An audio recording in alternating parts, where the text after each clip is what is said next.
The process of evolving only takes place with the engagement of other people, the input.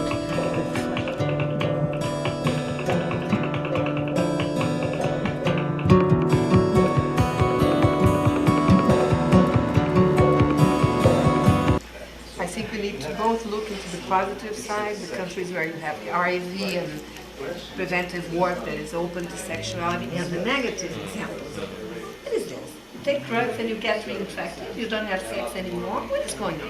One of the unforeseen consequences of treatment for prevention of mother-to-child transmission of HIV is that HIV-positive women are going to start having babies and having sex. But the result of that is a new wave of stigma. Not starting.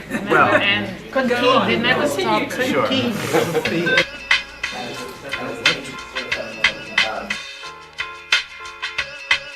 We talk about legal reform versus social reform.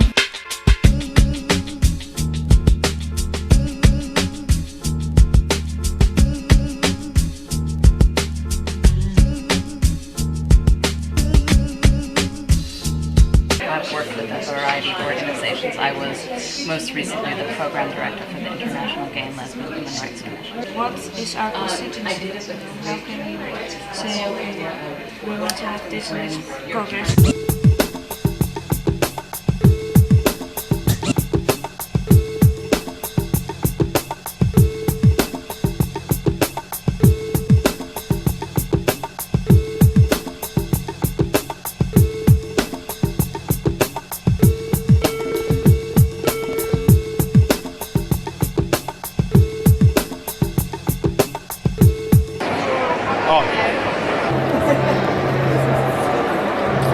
We found in our group that working in 3 different countries that we had very different perspectives and realities on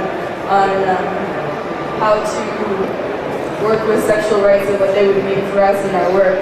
From getting the very, very basic services to having changes in language to be able to advocate at government and policy levels. So our conversation was interesting because it went from being able to access contraception to being able to change language at the UN level so that governments and NGOs are better able to lobby for changes in policy and funding. So that's the kind of direction that our group took. Perhaps someone else from our 3-person group would like to comment further. More than 90% of those women traders I work with are illiterate. They are Muslims, and it's sort of like very difficult for them to even know the rights to sex, to talk about sex and those type of things. So to me, I feel it is really and truly relevant for women especially to be able to say, yes, this is the man I want, and this is how I want him. And to talk about sex, how it is to be done, and with whom I am to do it. So it's like some of the challenges I shared with my partner who has just left. I see like one is the challenge of religion.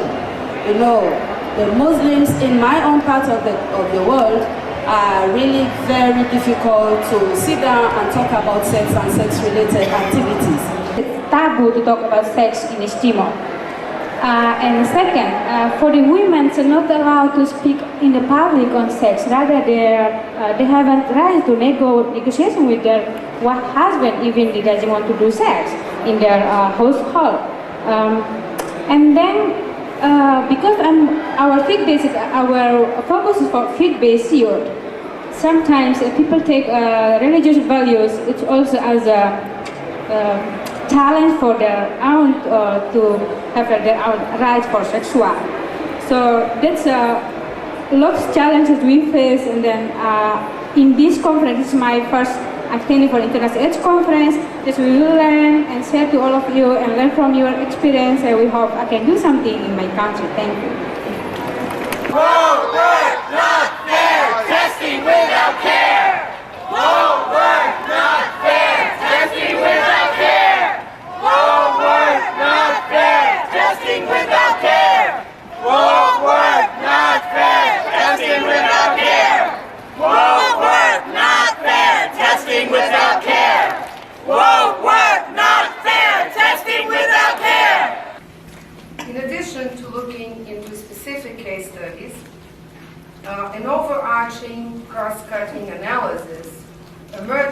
from his research effort will also be shared with you. In fact, this is how our conversation will begin today.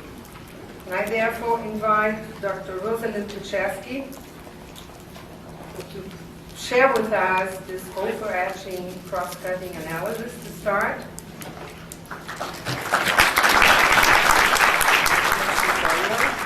Bonjour tout le monde, c'est un grand honneur d'être ici parmi vous, les dames, les sœurs, et ceux qui ne sont ni dames, ni sœurs, mais les êtres humains tout court.